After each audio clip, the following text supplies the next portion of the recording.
আসসালামু আলাইকুম। আজকে ছুটির দিন তো, তাই রাইসার বাবা একটু শাক সবজি নিয়ে এনে দিয়েছে, কারণ উনি তো সবসময় বাজার করতে সময় পায় না। মাঝে মাঝে আমি টুকিটাকি বাইরে গিয়ে নিয়ে আসি। পালং শাক এনেছে, শাকগুলি খুবই সুন্দর, অনেকগুলো নিয়েছে। এতগুলো শাক আমি কতদিন শেষ করবো আল্লাহ জানে। এটা হচ্ছে পালং শাক। আমার চিংড়ি মাছ দিয়ে পালং শাকটা খেতে খুবই ভালো লাগে। তারপরে নিয়ে আসছে কাঁচা টমেটো, এটা আমার খুব একটা ফেভারিট খাবার। নিয়ে আসছে ছোটো ছোটো শালগম, ওই দিন নিয়ে আসছিলাম, মাছ দিয়ে রান্না করছি, খুবই ভালো লাগছে।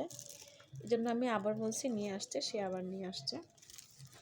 নিয়ে আসছে কাঁচামরিচ অনেকগুলো, প্রায় 1 কেজির মতো, এগুলো আমার প্রায় অনেক দিন চলে যাবে। নিয়ে আসছে ধনে পাতা, এটাও অনেকগুলো, ফ্রিজে রেখে দেবো, যেহেতু প্রতিদিন বাজার করার সময় হয় না, তো এটাও ফ্রিজে রেখে দেবো। এখানে নিয়ে আসছে ফুলকপি, কপিগুলি খুবই সুন্দর, 2টা নিয়ে আসছে, মাছ দিয়ে রান্না করে নেব। 2টা নিয়ে আসছে। আর এখানে নিয়ে আসছে করলাগুলি একদম ফ্রেশ, দেখতে খুবই ভালো লাগতেছে, মনে হচ্ছে কাঁচাই খেয়ে নিই। এটা এভাবেই পলি করে ফ্রিজে রেখে দেবো, এই জন্য পলিটা সরালাম না। তো অবশ্যই সবাই জানাবেন আমার শাক সবজিগুলো কেমন হয়েছে।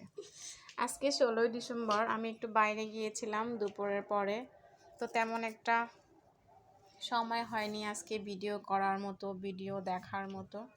এই জন্য আপনারা মন খারাপ করবেন না, অবশ্যই আমি সবার ভিডিও দেখব, কমেন্ট করব।